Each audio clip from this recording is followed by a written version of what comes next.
I died on my 30th birthday, choking on champagne while my husband laughed with his mistress in our bedroom. That was 6 months ago, except it wasn't. I'm standing in our apartment again, but my phone says it's 2 years earlier. My hands are 27 years old.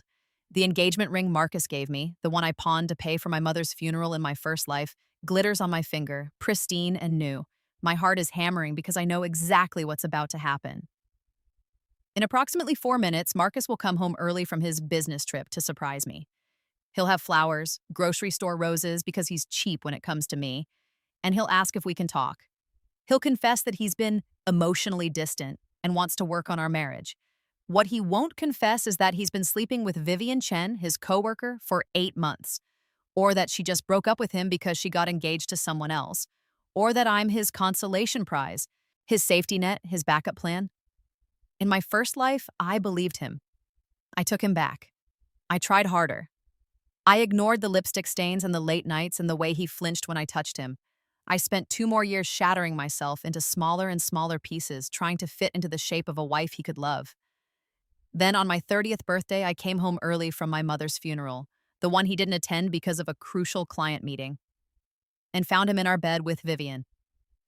She was back in his life by then, her engagement having fallen through. They were drinking the champagne I'd bought to toast my promotion. When I collapsed, unable to breathe through my shock and grief, they thought I was being dramatic. I choked on my own tongue. An allergic reaction to shellfish in the champagne cocktail, the autopsy said. Marcus had forgotten about my allergy when he made the drinks. He inherited everything. The apartment was in his name. My savings, what little I'd scraped together, went to funeral costs. My mother had died 3 weeks earlier, destitute because I'd drained my accounts to pay for her care while Marcus forgot to transfer money he'd promised. Vivian moved into our apartment before my body was cold. But here's what Marcus doesn't know, what he can't know. I woke up. I woke up in this body, in this timeline, with every memory intact, every betrayal, every lie, every moment of humiliation burned into my brain like scar tissue. I have lived through his apology tour. I know every word he's about to say, and this time, I'm going to use it. The door clicks open, right on schedule. Babe, you home? Marcus's voice carries that careful, tender quality he uses when he wants something. I take a breath and school my features into the expression I wore last time. Hopeful, fragile, desperate for things to be okay. I step out of the bedroom. You're back early? He's holding the roses, 12 of them, because a dozen would be too expensive. His handsome face arranges itself into contrition. Marcus is beautiful in the way that dangerous things are beautiful. Sleek, polished, designed to attract and destroy. Dark hair perfectly styled, expensive suit that I'll learn later was bought with money he embezzled from our joint account. Smile that makes people trust him. I trusted him once. I won't make that mistake again. I couldn't stay away. He says, and if I didn't know better, I'd believe the emotion in his voice. Emily, we need to talk. I let my eyes fill with tears. It's not hard. I'm crying for the girl I was, the one who fell for this performance. Is something wrong? No, yes, He sets the roses on the counter and crosses to me, taking my hands. His skin is warm.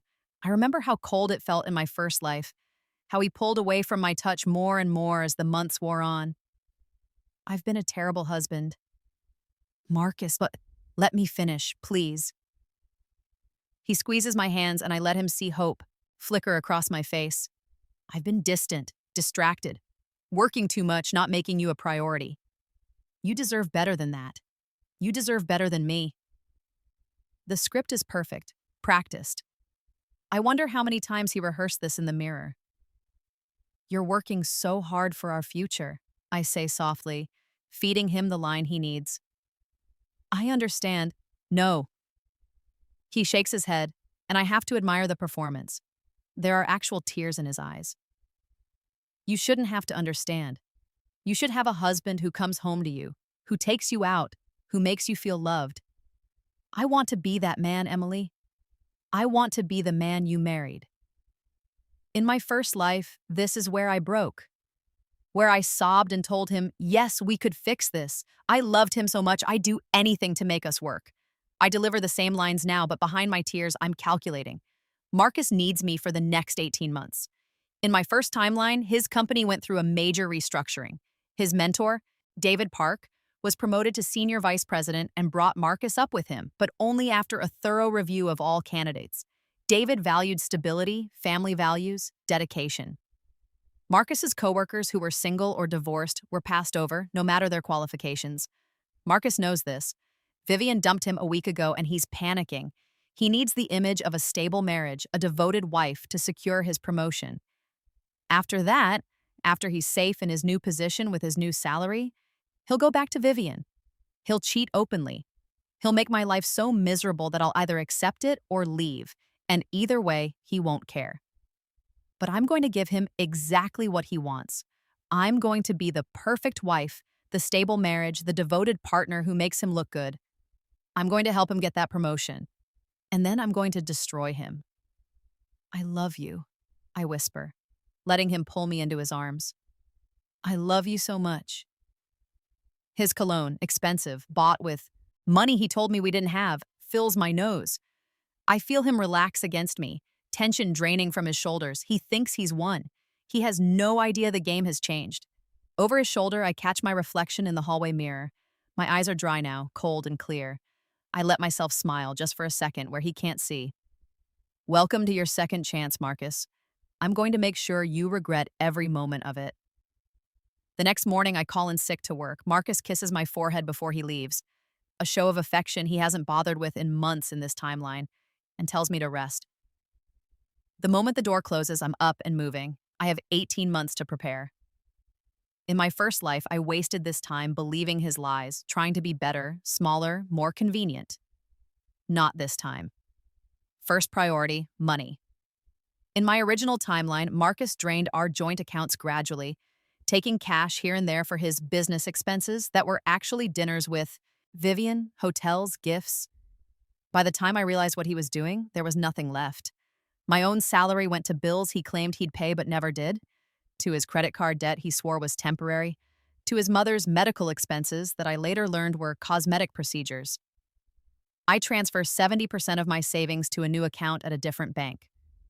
Marcus doesn't monitor our finances closely now. He won't start until he needs to hide his affair expenses. I set up the account under my maiden name with paperwork sent to my office instead of our apartment. Second priority, evidence.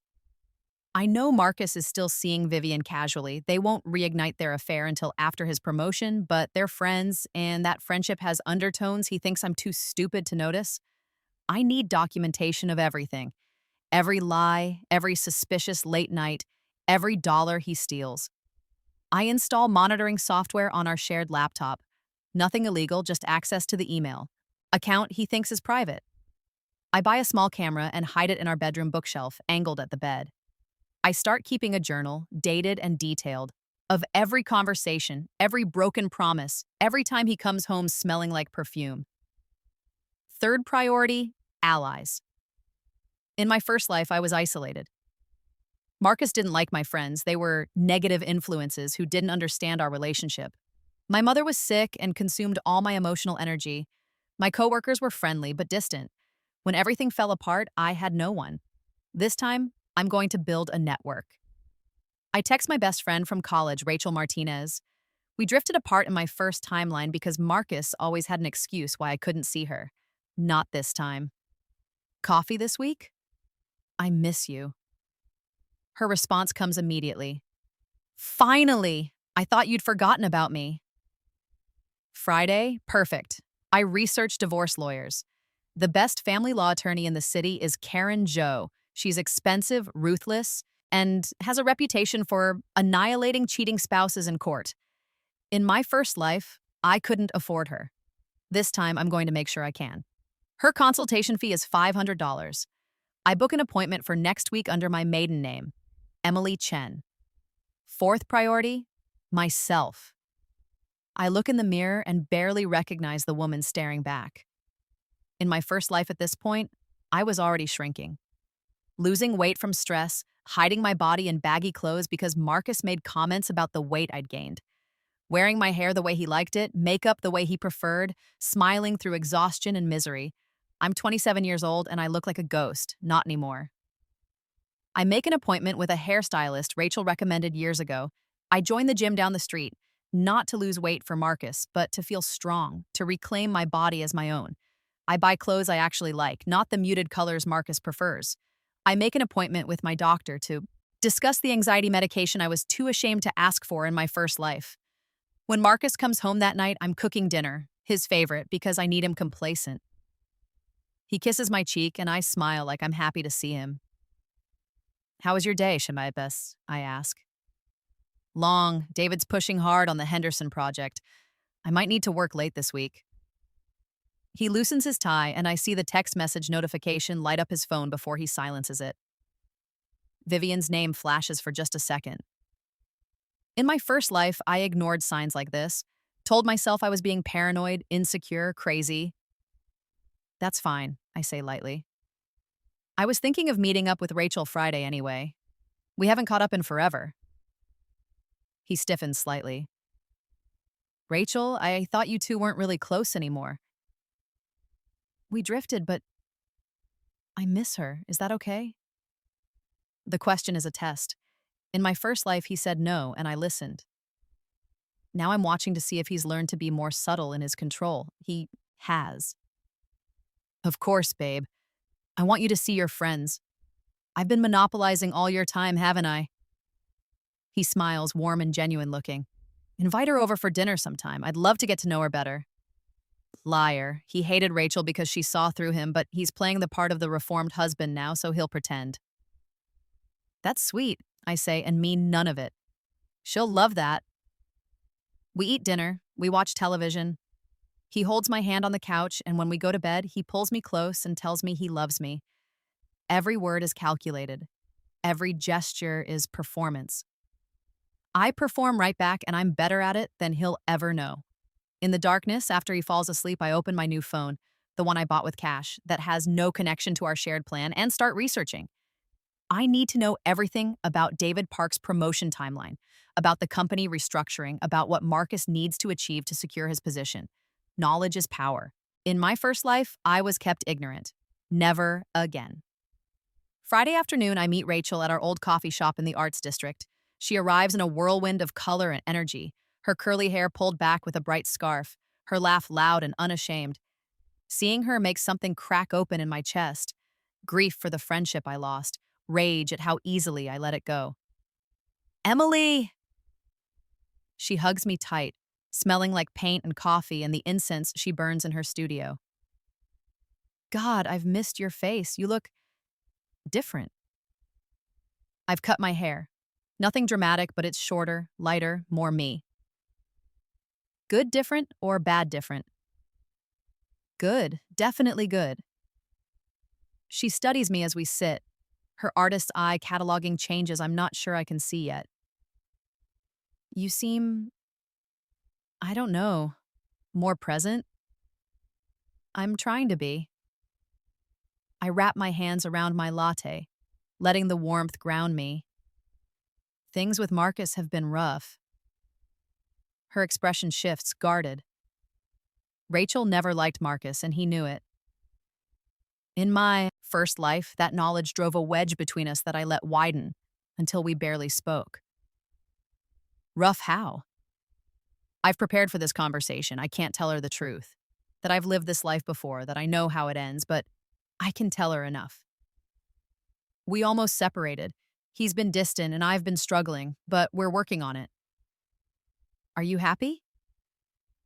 The question is direct, quintessentially Rachel. She doesn't do small talk when it matters. Am I happy? In this moment, sitting across from my friend, plotting my revenge, reclaiming my life piece by piece, I'm not happy.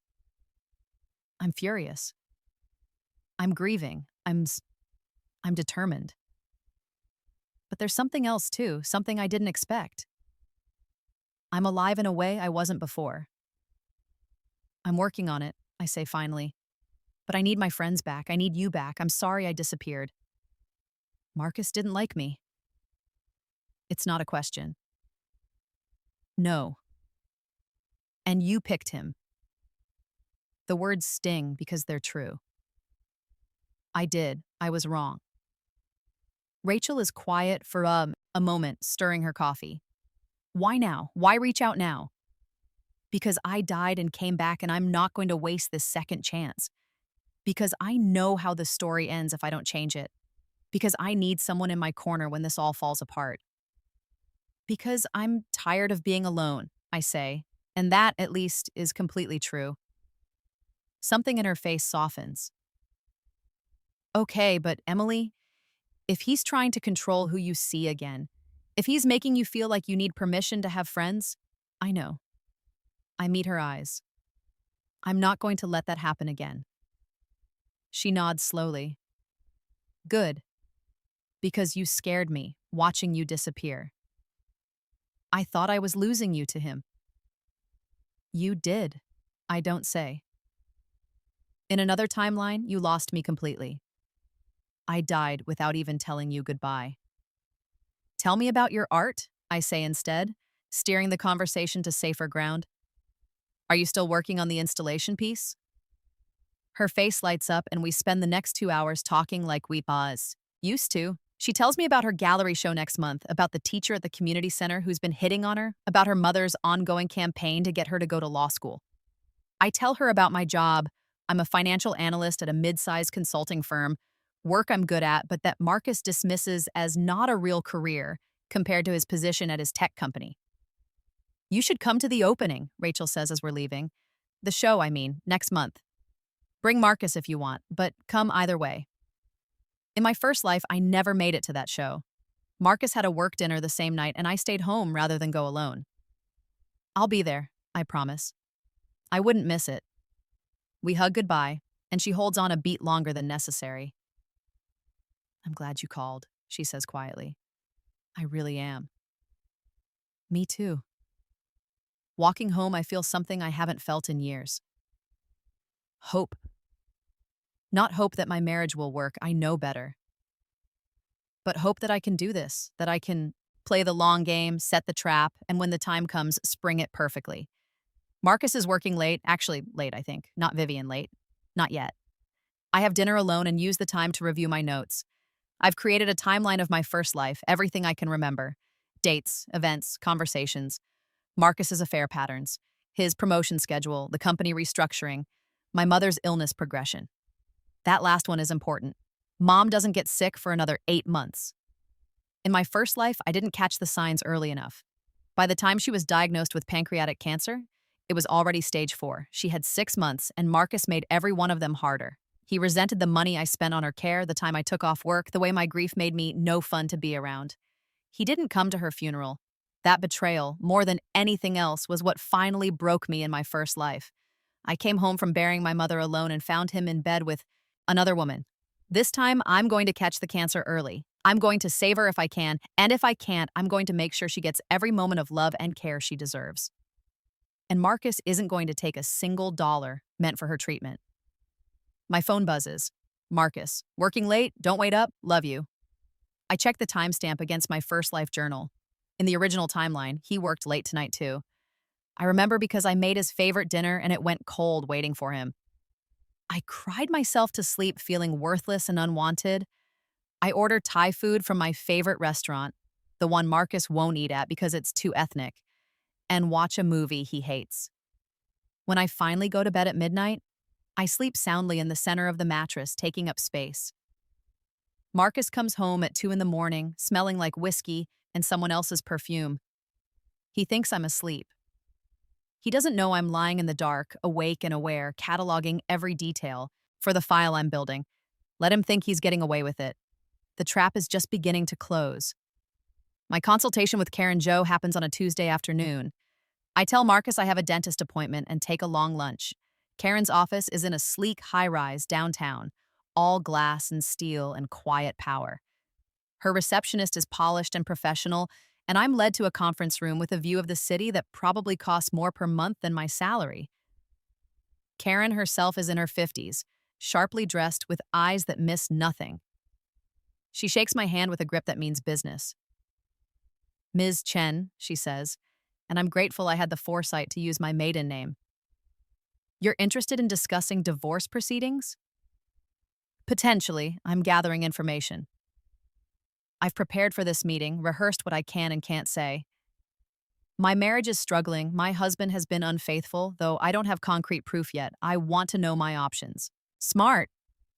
She opens a leather portfolio and clicks her pen. Tell me about your financial situation. I walk her through it. Our apartment is in Marcus's name. I moved in before we married, and he never added me to the lease or deed. We have a joint checking account, but separate savings. I make $65,000 a year. He makes 90. No kids, no significant shared assets except furniture and wedding gifts. You're not in a strong position, Karen says bluntly. Legally, you're entitled to very little in this state. We're not a community property state, and without children or significant shared assets, a divorce would be relatively clean for him. What if I could prove infidelity? This is a no-fault divorce state. Infidelity doesn't matter for asset division. It might matter for spousal support, but given your income and the short duration of your marriage, she checks her notes. 3 years? You're unlikely to qualify for significant alimony. My stomach sinks, even though I expected this. So he can cheat on me and I get nothing? You get your freedom, which is worth more than money. Karen leans forward. But if you're patient, if you're strategic, we can build a case that hurts him where it counts. His reputation, his career, the respect of his peers. You just have to be willing to play the long game. How long? Depends on what you want. If you want to file tomorrow, we can. You'll walk away clean, start over, move on with your life. But if you want to make him pay, really pay, you need to give me time to build a case, document everything. Financial records, communication, evidence of affair, and you need leverage. What kind of leverage? Karen smiles, and it's not a nice smile. That depends on your husband. What does he value? What's he working toward? What would hurt him most to lose? His promotion, his reputation, the image of himself as a successful, respectable man. He's up for a major promotion at work, I say, slowly. 18 months from now, it's everything to him. Status, salary, recognition. His boss values family stability. A messy divorce right before the promotion would torpedo his chances. Then that's your timeline. 18 months to build your case, document his behavior, protect your assets. We file right when it would do the most damage. She studies me. Can you do that? Can you live with a man you know is betraying you, smile and play the loving wife for 18 months? I think about my mother's funeral, about choking alone in my apartment while Marcus laughed in the next room. I think about dying at 30 with nothing, no money, no dignity, no justice. Yes, I say. I can do that. Good. Karen slides a contract across the table. This is a retainer agreement. $5,000 gets you started. I'll need you to document everything from this point forward. Bank statements, emails, text messages, photos, recordings if you can get them legally. Keep a journal of his behavior. Note every time he lies about his whereabouts, every unexplained expense, every piece of evidence that shows he's violating the trust of your marriage. $5,000. It's more than I have in my new secret account, but I can get it. I'll pick up extra projects at work, sell things, do whatever it takes. I'll have it by next week, I promise. One more thing. Karen's expression is serious. This kind of revenge, it has a cost. Not just financial, emotional, psychological. You're going to have to lie to someone you once loved every single day for over a year. You're going to have to let him think he's winning. You're going to have moments where you doubt yourself, where you wonder if it's worth it. Are you sure you want to do this? Am I sure? I close my eyes and see my own corpse, blue-lipped and cold on our bedroom floor while Marcus makes plans with his mistress. I see my mother's grave, visited only by me because Marcus couldn't be bothered. I see 3 years of my life wasted on a man who never loved me, who saw me as nothing more than a convenient appliance to be used and discarded. I'm sure, I say, and my voice doesn't shake. Karen nods. Then let's destroy him. The months begin to blur together in a strange double vision. I'm living two lives simultaneously, the one Marcus sees, where I'm the devoted wife working to repair our marriage, and the real one, where I'm methodically building the case that will ruin him. On the surface, everything is perfect. I make his favorite meals. I dress the way he likes. I go to his work events and charm his colleagues, playing the role of supportive spouse. When he works late, which is often, I don't complain. When he comes home smelling like perfume, I don't ask questions. I'm exactly what he needs me to be. Underneath, I'm someone else entirely. I photograph every credit card statement before he can hide them. Dinners at expensive restaurants I've never been to, hotel banu, charges in the city where we live. Why would you need a hotel in your own city unless you wanted privacy? Gifts from jewelry stores, flowers from boutique shops, all purchased on dates I can verify he told me he was working. I copy every email from his private account. Messages to Vivian start innocuous, coffee to catch up, advice about a project, but get progressively more intimate. I miss you. She doesn't understand me like you do. We should talk about us. The monitoring software on our laptop captures it all. Screenshots, timestamps, saved automatically to my secret cloud account. I record conversations where he lies about his whereabouts. Working late at the office, babe. While I can see his location on the Find My Friends app we share, and he's at Vivian's apartment across town. I keep a journal, detailed and dated.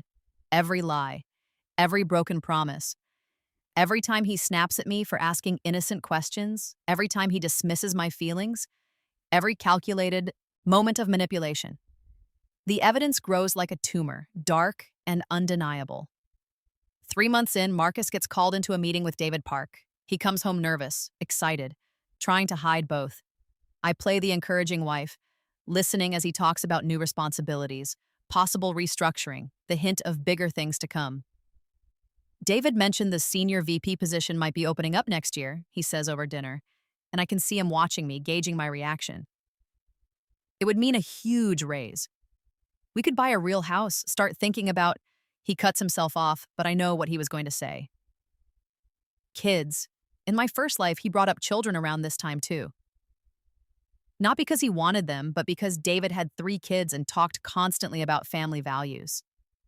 Marcus wanted a signal that he was thinking about starting a family, that he was stable and committed. That's amazing, I breathe, letting my eyes shine. You deserve this, Marcus. You work so hard. He relaxes, smiles, reaches across the table to take my hand. We'd be set, Em. Everything we've ever wanted. Everything he's ever wanted, he means. Everything I've wanted has never factored into his calculations.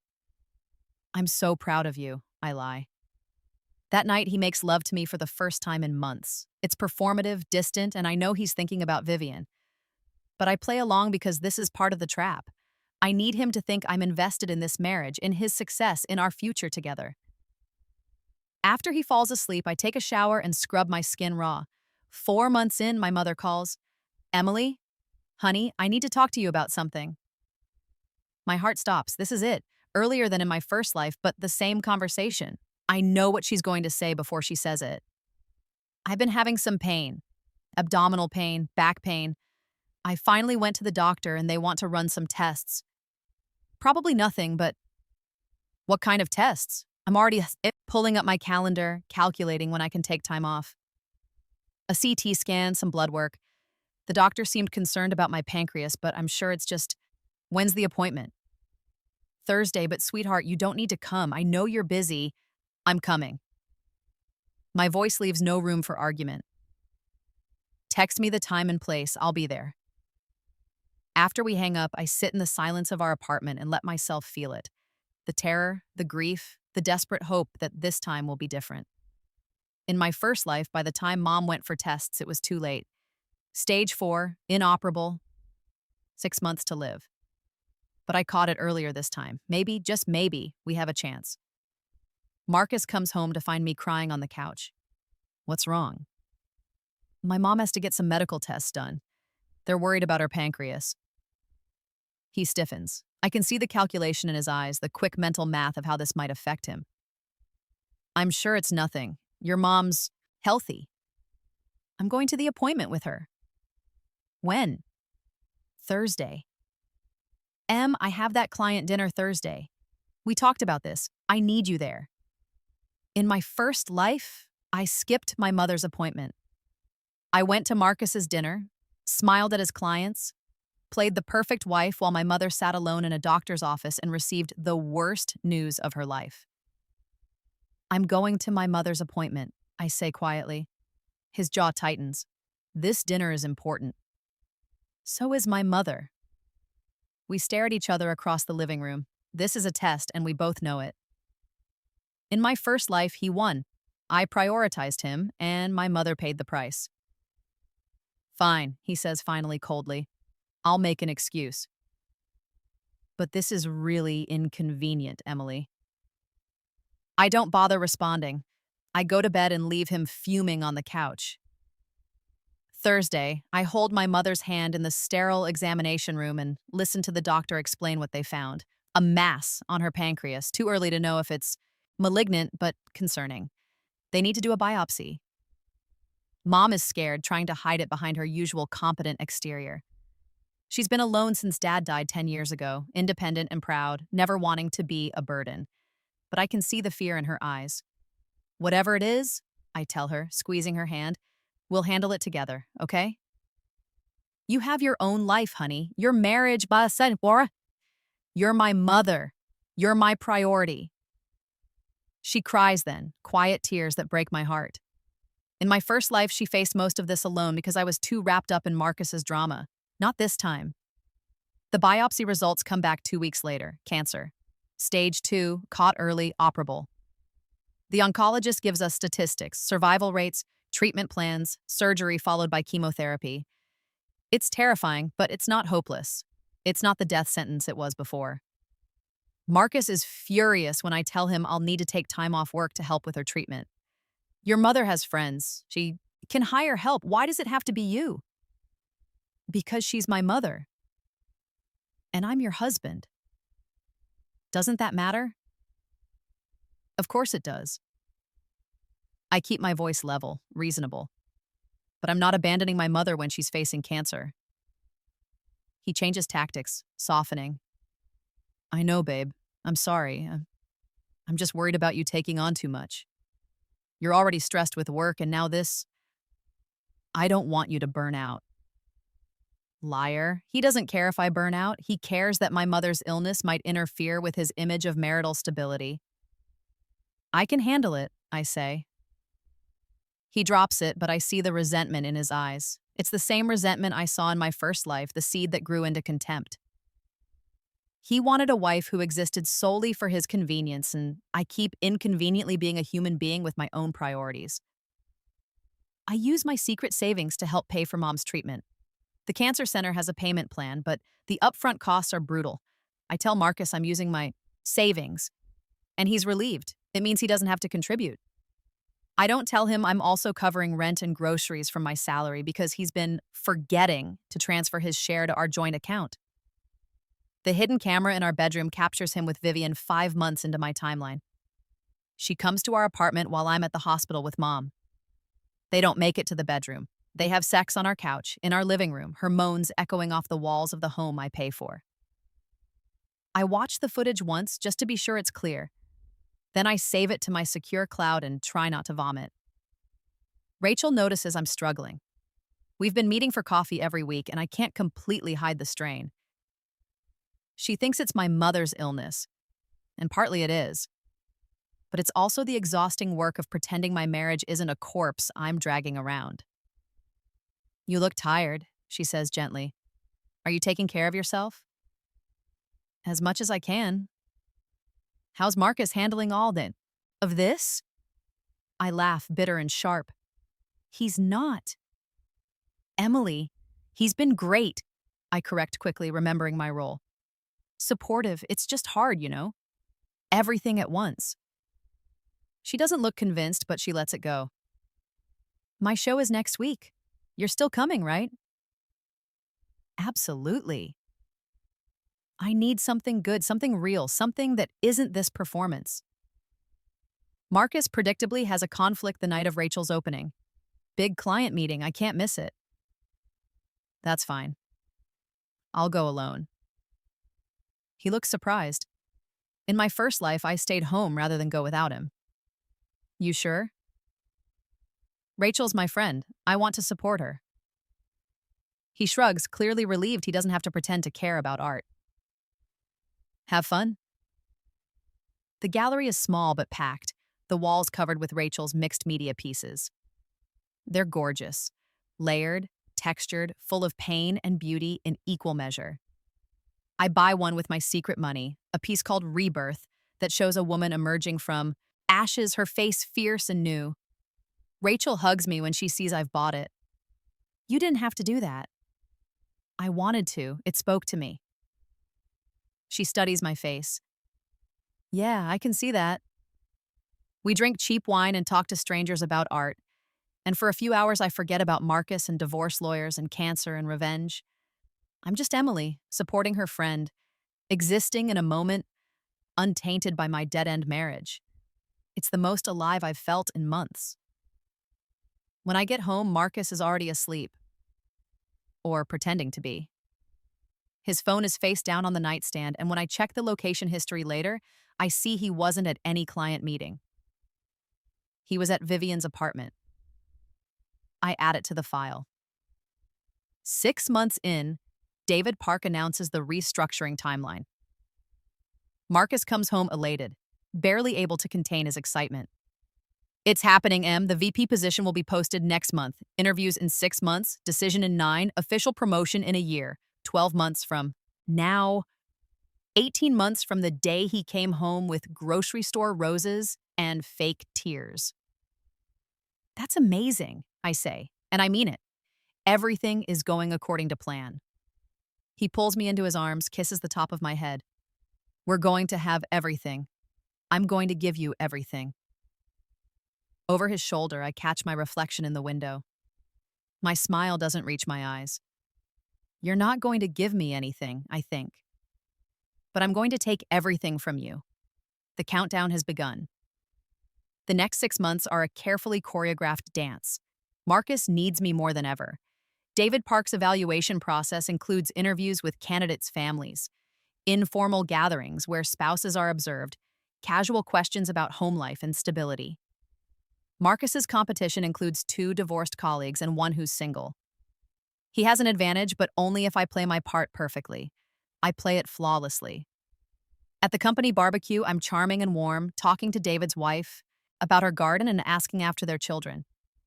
I laugh at the right jokes, nod sympathetically at the right stories, and when David asks me how I'm handling Marcus's long work hours, I smile and say, he's always been ambitious. I knew that when I married him. I'm just proud to support him. David beams. Marcus squeezes my hand. His competition's ex-wife showed up drunk to a similar event last year. I'm every inch the perfect corporate wife, stable and supporting. Internally, I'm counting down.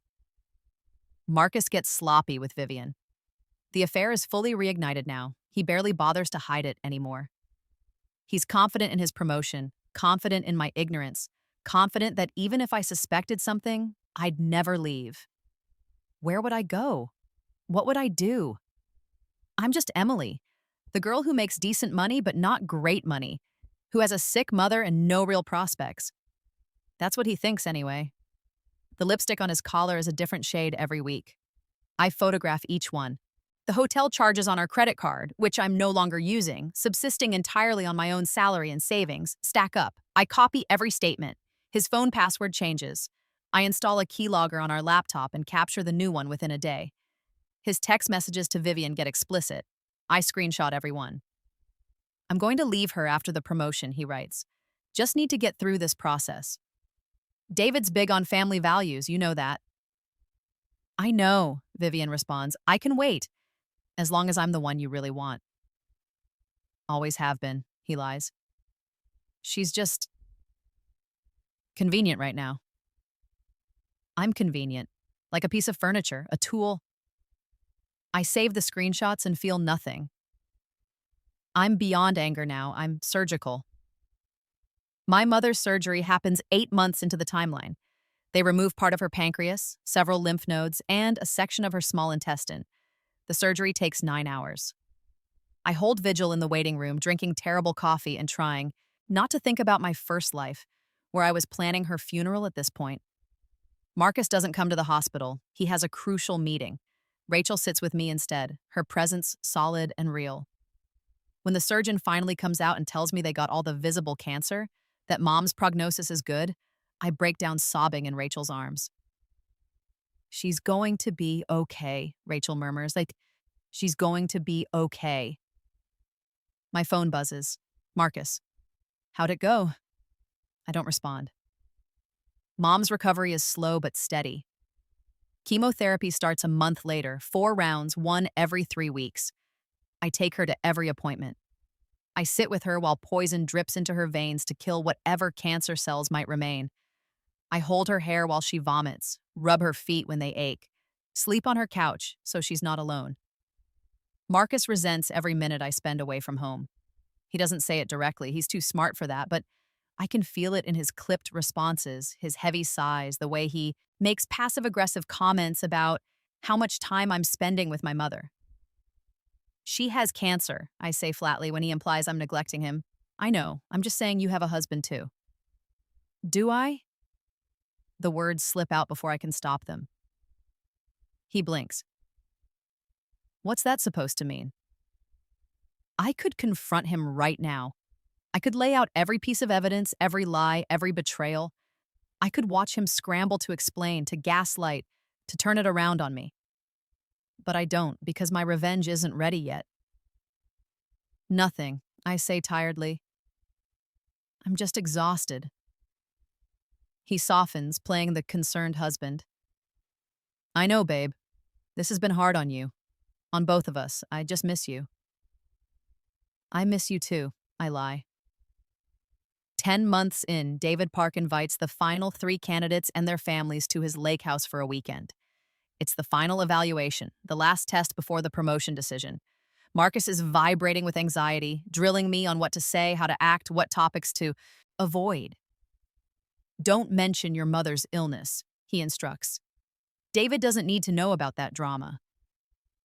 Drama? My mother's fight for her life is drama. Of course, I say placidly. The weekend is excruciating.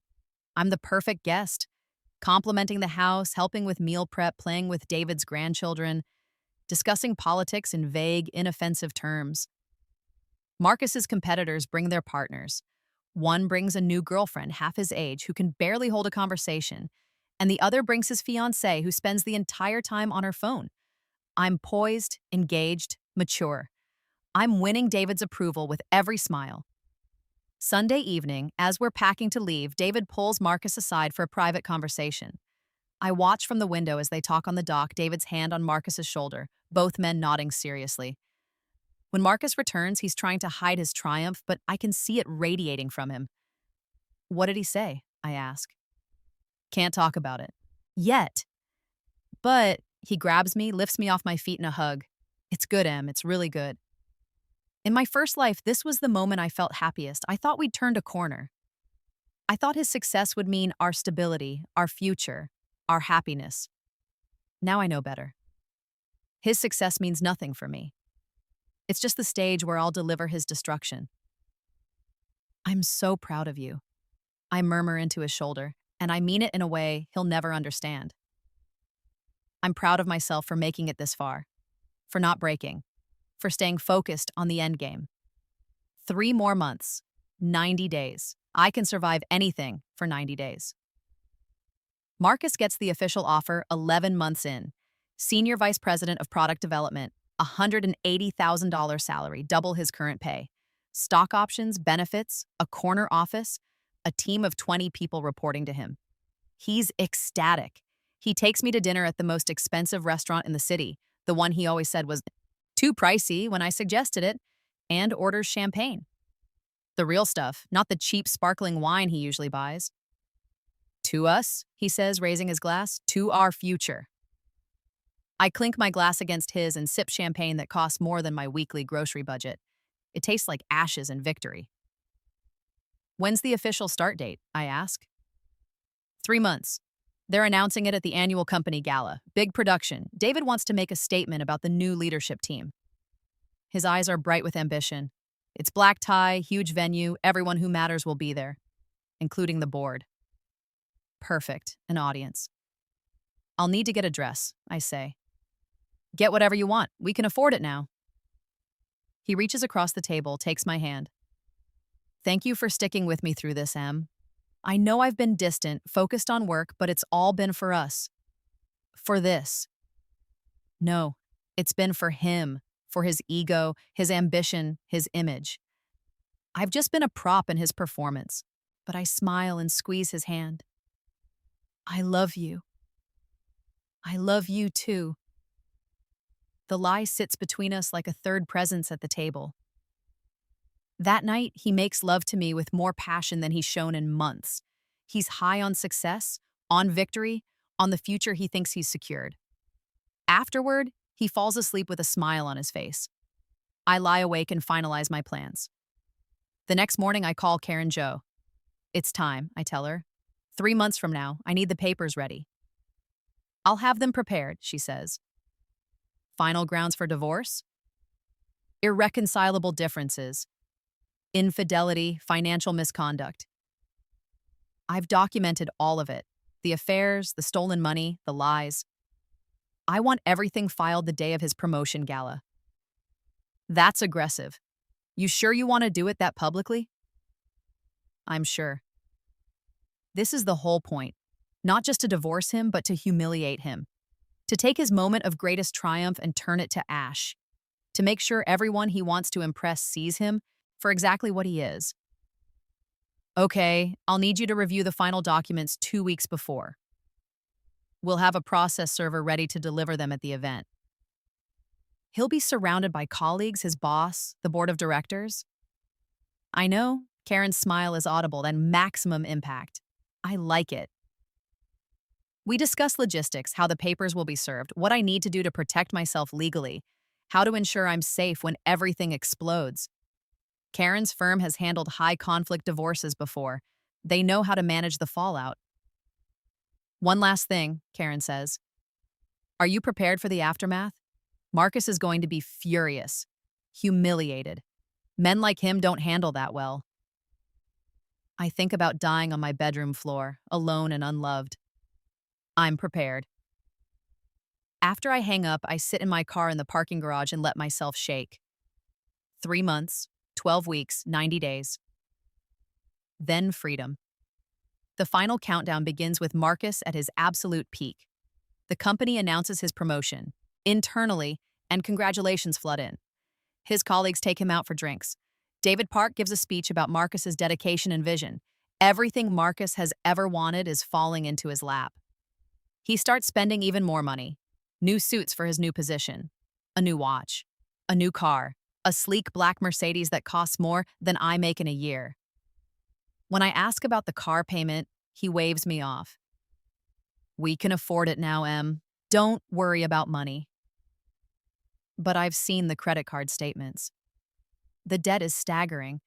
He's been living beyond his means for months, betting on this promotion to cover his excess. The car loan, the designer clothes, the expensive dinners with Vivian. He's hemorrhaging money and assuming his new salary will fix everything. It won't. Because I'm going to make sure his reputation is destroyed before he ever sees that first paycheck. I spend the next weeks preparing myself psychologically. I see a therapist, paying cash, telling Marcus I'm at yoga class. The therapist helps me process the trauma of my first life, the grief of my mother's illness, the rage I'm carrying. She doesn't know about the rebirth, but she knows I'm planning something big. Revenge can be cathartic, she says carefully, but it can also consume you. Make sure you're doing this for the right reasons. What are the right reasons? Justice, closure, protection, not just hurt for hurt's sake. I consider this. Am I doing this just to hurt Marcus? Or is there more to it? He needs to face consequences.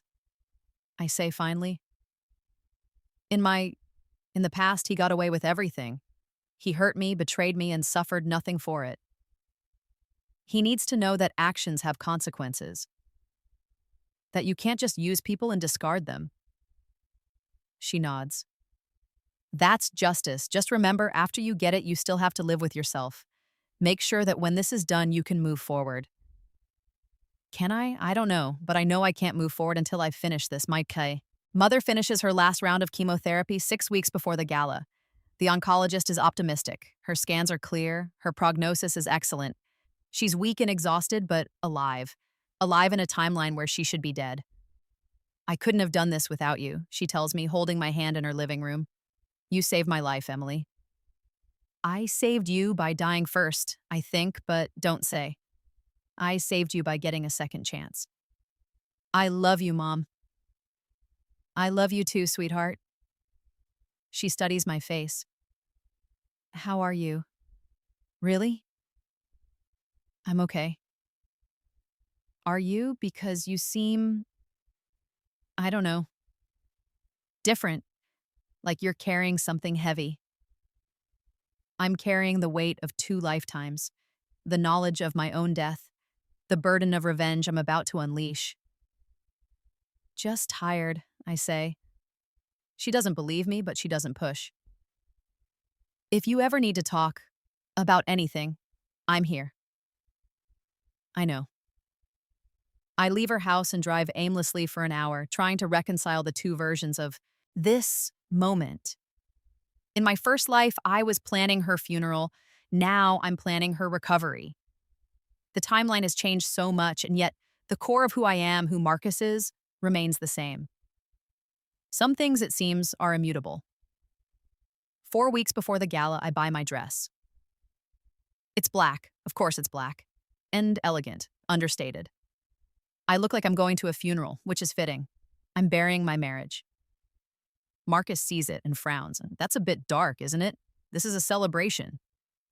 It's sophisticated, I counter. I was thinking you'd wear something brighter. Red, maybe. Show you're excited. I'll look elegant, I say firmly.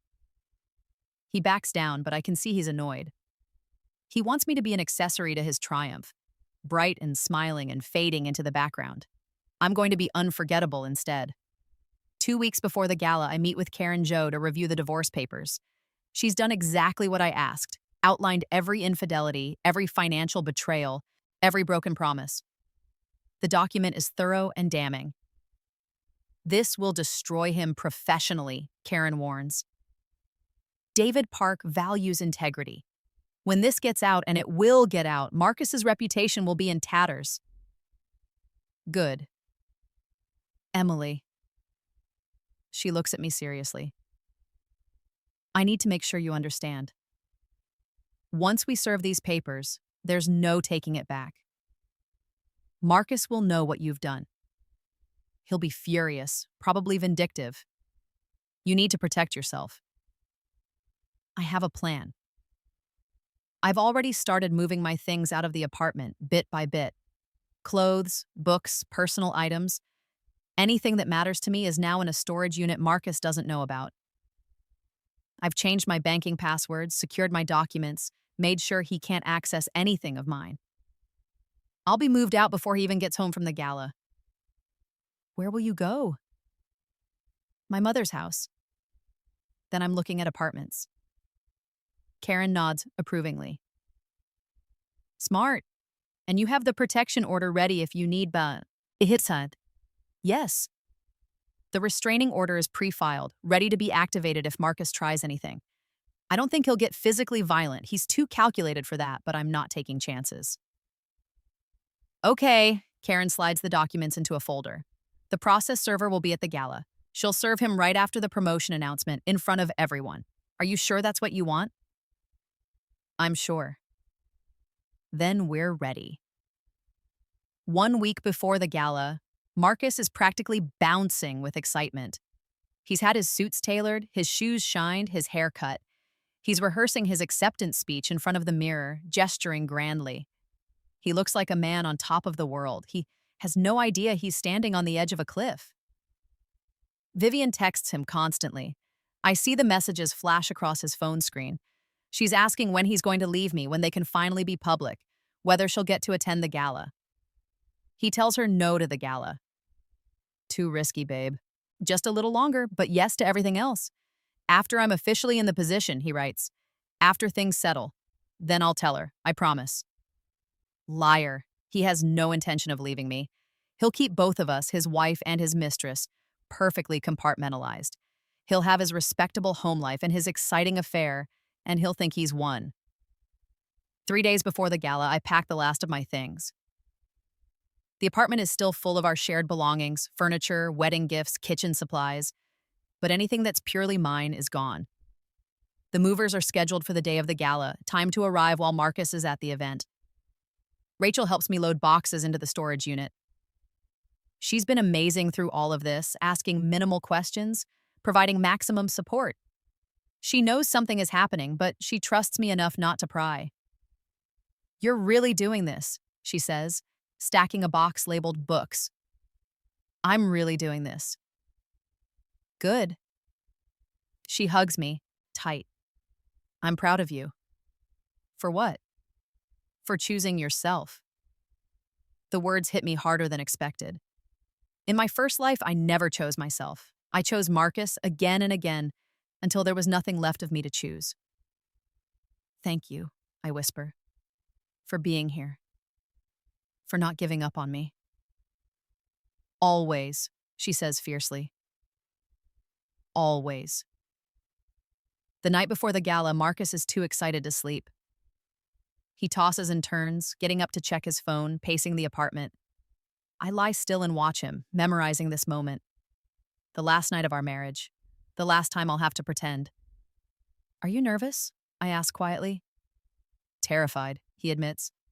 What if I screw up the speech? What if David changes his mind? You'll be perfect, you always are. He comes back to bed, pulls me close. I couldn't have done this without you, you know. You've been amazing through everything. The irony is almost unbearable. I'm glad I could help. After this, things will be different. Better. I promise. Kisses my forehead and I let him, one last time. No more working late, no more stress, we can start really living. I'd like that, I say, and it's not entirely a lie. I would like to start really living, just not with him. He falls asleep holding me. I lie awake, counting down the hours, 14 hours until the gala, 14 hours until I'm free. The day of the gala dawns clear and cold. I wake up before Marcus, shower in silence, and put on my black dress.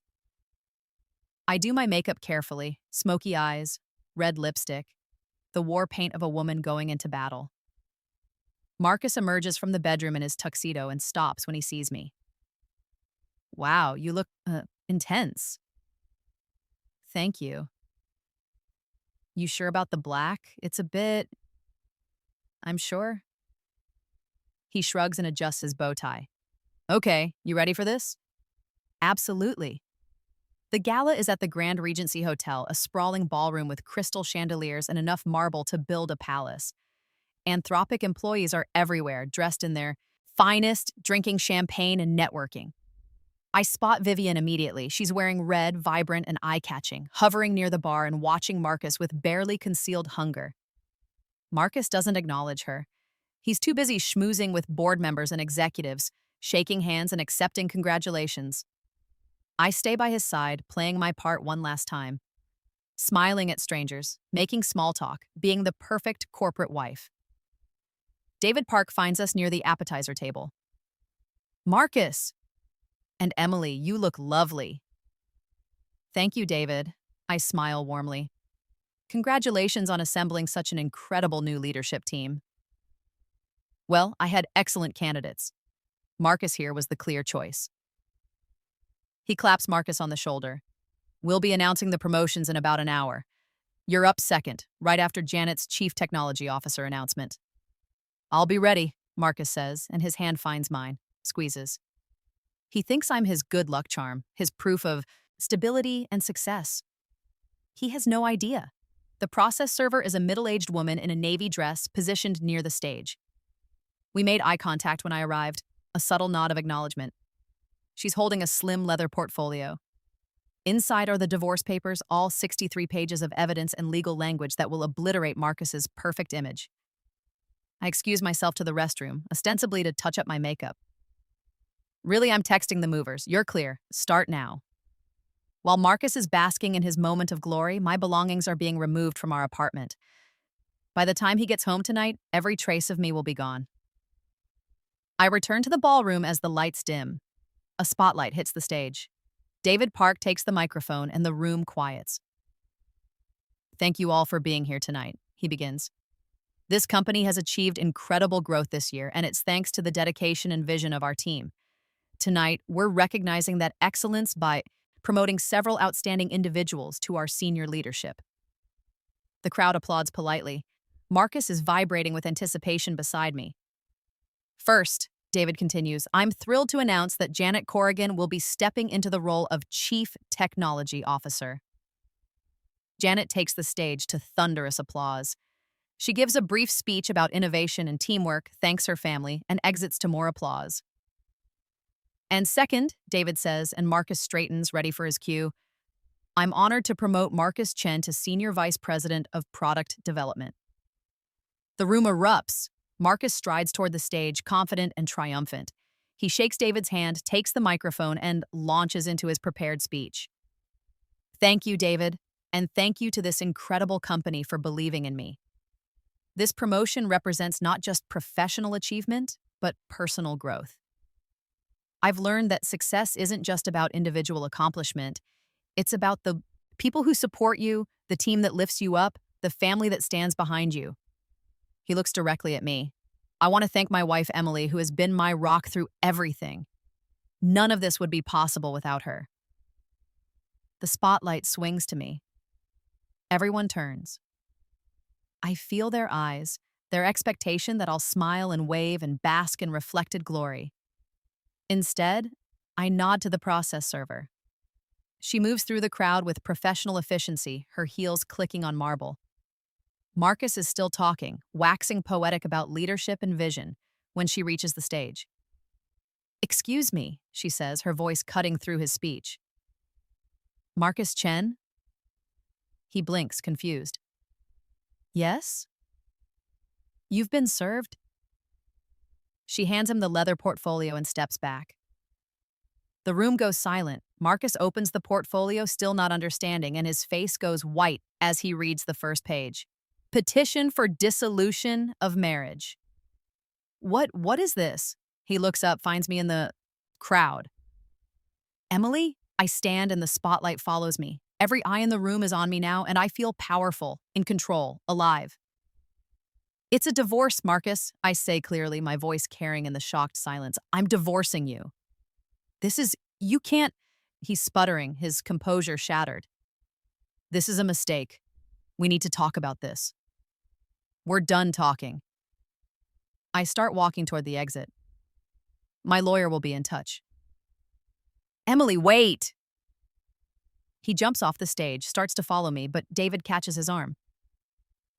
Marcus, what is going on? Marcus is frantically flipping through the pages now, and I know what he's seeing. The documented affairs, the financial misconduct, the screenshots of his messages to Vivian. Everything laid out in clinical legal language for the world to see. She's lying. This is all. His eyes land on Vivian, who's frozen by the bar. I see the moment he realizes that her presence here, after months of secret texts about being together, publicly looks damning. This isn't what it looks like. But it is. It's exactly what it looks like. David's face is stone. You've been having an affair? No, it's complicated. You embezzled company funds. David has taken the document, is reading the section about Marcus using company credit cards for personal expenses, charging dinners with Vivian to business accounts. Those were legitimate business expenses. You charged a hotel room in the city where you live as a business expense? The room is buzzing now. Whispers, gasps, shocked murmurs. I can see phones being pulled out, people texting, the gossip spreading in real time. Marcus's colleagues are watching his humiliation with barely concealed glee. He's never been popular, too arrogant and self-serving to make real friends. I reach the exit and pause, looking back one last time. Marcus is standing in the middle of the ballroom, still in the spotlight, holding divorce papers in his trembling hands. David Park looks disgusted. The board members are conferring in urgent whispers. Vivian is trying to disappear into the crowd. Everything Marcus worked for, everything he sacrificed me for, is crumbling in real time. Our eyes meet across the room. I see the moment he understands, really understands what I've done. The careful planning, the strategic timing, the perfect revenge. I smile. Then I walk out the door into my new life. The aftermath is spectacularly messy. Marcus calls 147 times in the first 24 hours. I don't answer. He texts constantly, angry, pleading, confused, threatening. I screenshot everything and send it to Karen. He shows up at my mother's house. I don't let him in. My mother, bless her, tells him through the locked door that if he doesn't leave, she's calling the police. He leaves. The story spreads through his company like wildfire. By Monday morning, everyone knows. The affair, the embezzlement, the public humiliation at the gala. HR launches an investigation into the company credit card charges. David Park personally calls Marcus into his office. The promotion is rescinded. Marcus is placed on administrative leave pending the investigation's outcome. 2 weeks later, he's fired for misuse of company resources. His career, the thing he valued more than our marriage, is destroyed. Vivian breaks up with him immediately. She wants nothing to do with the scandal. I watch it all unfold from the safety of my mother's house, my new apartment lease already signed for next month. I'm not happy exactly. This isn't the kind of thing that brings happiness. But I'm satisfied. Justice has been served. The divorce proceedings are brutal. Marcus fights everything, trying to paint me as vindictive and unstable. Karen demolishes him in every hearing, producing evidence of his affairs, his financial misconduct, his lies. The judge is not sympathetic to cheating husbands who embezzle from their companies. I get everything I ask for. Marcus has to buy me out of the apartment, the one in his name that I paid half the bills for. I get a settlement for the money he stole from our joint account. I get to keep everything I bought with my own money, everything I moved to storage. What I don't get and don't want is him. 6 months after the gala, the divorce is finalized. I'm sitting in my new apartment, small, affordable, entirely mine, when the papers arrive. I sign them without ceremony, send them back to Karen, and pour myself a glass of wine. I'm 30 years old, divorced, and alive. My mother is in remission. Rachel and I are closer than ever. I have a job I'm good at, friends who support me, and a future that belongs to me alone.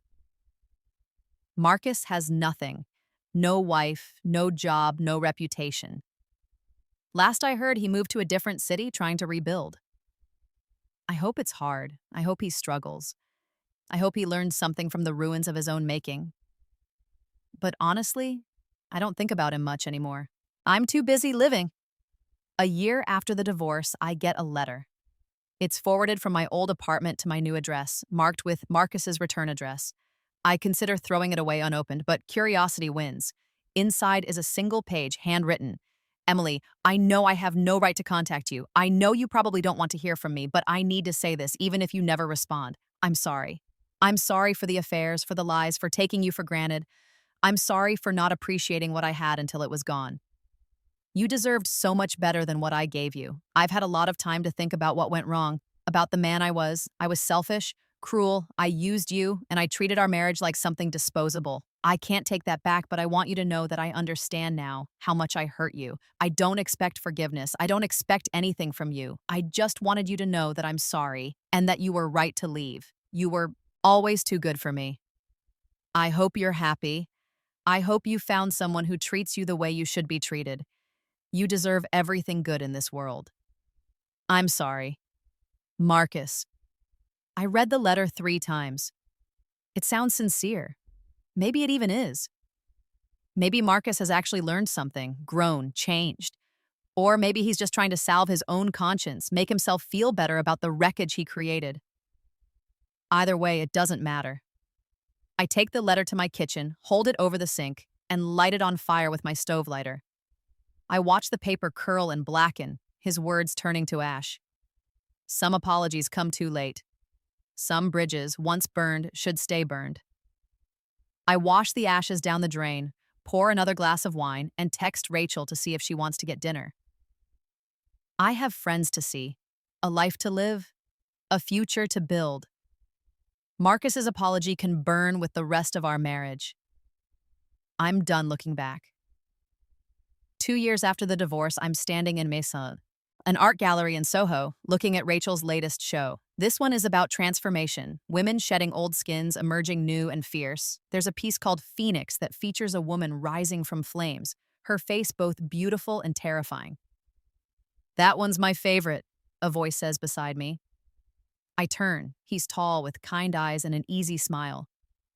It's powerful. I'm Daniel. He extends a hand. Emily. I shake it, and his grip is warm and firm. Are you friends with the artist? Best friends. Rachel and I go way back. She's incredibly talented. He looks back at the Phoenix. This whole show is about rebirth, right? Second chances? Something like that. We talk for an hour. He's an architect, divorced, no kids. He likes hiking and bad sci-fi movies and Ethiopian food. He's funny without being mean, confident without being arrogant. When he asks for my number, I give it to him. Our first date is coffee. Our second is dinner. Our third is a concert in the park, lying on a blanket under stars and talking until 2 a.m. about everything and nothing. He doesn't try to control me. He doesn't lie. When he says he'll call, he calls. When he makes plans, he keeps them. He's interested in my work, my mother's health, my friendships. He treats me like a partner, not a possession. It's startling how different this feels from my marriage to Marcus. 6 months in, Daniel asks about my ex. We're at his apartment cooking dinner together, and the question comes up naturally. It ended badly, I say carefully. He cheated, a lot. It took me a long time to leave. I'm sorry, that must have been awful. It was, but I'm glad it happened. He looks surprised. You're glad? If he hadn't been who he was, I wouldn't have learned who I could be. I think about that scared girl who believed Marcus's apology, who tried to shrink herself to fit his expectations. Then I think about the woman who planned her revenge for 18 months, who walked out of that gala with her head high. I'm stronger now, smarter, I know my worth. Daniel kisses me softly. Good. Don't ever forget it. I don't plan to. 3 years after the divorce, I get a promotion at work. Senior financial analyst with a team of my own and a salary that makes Marcus's old position look mediocre. I celebrate with my mother, who's 5 years cancer-free and planning a cruise. With Rachel, who just got engaged to the woman she met at one of her shows. With Daniel, who's moved in with me and is talking about the future in a way that feels solid and real. I don't think about Marcus often anymore. When I do, it's with something like pity. He's still out there somewhere, probably still lying, still using people. Some people never change. But I did. I changed everything. 4 years after the divorce, I'm walking through the park when I see him. Marcus sitting on a bench with a woman I don't recognize. She's young, pretty, laughing at something he said. He looks older, tired around the edges, but still handsome, still charming. He doesn't see me. I could walk past, anonymous in the crowd, or I don't even slow down. I keep walking, Daniel's hand in mine, toward the life I've built, the life that's mine. Behind me, I hear Marcus laugh. It's the same laugh I remember, warm and practiced and empty. I don't look back. Some people get second chances and use them to become better. Some people get second chances and learn nothing. And some people, like me, get second chances and realize they never needed the people who hurt them in the first place. I got my rebirth. I got my revenge. I got my freedom. But more than any of that, I got myself back. And I'm never giving that away again. 5 years after the divorce, I marry Daniel in a small ceremony at Rachel's art studio. My mother walks me down the aisle, healthy and radiant. Rachel is my maid of honor, crying happy tears. Our friends fill the space with love and laughter. Marcus isn't there. He's not invited. He's not part of the story anymore. The officiant asks if anyone objects, and there's silence. Perfect, peaceful silence. I do, Daniel says when asked. I do, I echo, and mean it with every fiber of my being. We kiss and everyone cheers, and I think about all the versions of myself I've been. The girl who believed in fairy tales, the woman who died alone and unloved, the phoenix who rose from those ashes and learned to burn bright. This is who I am now, loved, whole, free. This is my second chance, and I'm using it right. Later that night at the reception, someone mentions seeing Marcus recently. He's engaged again, apparently. To a woman who looks suspiciously like me. Same age we were when we met, same quiet demeanor, same hopeful eyes. I feel a pang of sympathy for her. She doesn't know what she's getting into. She doesn't know he'll break her heart, use her up, throw her away. But she's not my responsibility. I can't save everyone from their own mistakes. I can only save myself. Should we warn her? Rachel asks quietly. I think about it. In another timeline, maybe I would. Maybe I'd find this woman and tell her to run. But in this timeline, I'm dancing with my husband at my wedding, surrounded by people who love me, living a life I chose. No, I say. Some lessons you have to learn yourself. Rachel nods, understanding. We've both learned that truth the hard way. The music swells. Daniel spins me and I laugh, dizzy with joy and champagne and the sheer impossible beauty of being alive. Marcus had his chance with me. 2 chances, technically. He wasted both. I'm done being his second chance. I'm done being anyone's backup plan. I'm my own first choice now, and that, more than any revenge, is the sweetest victory of all the end.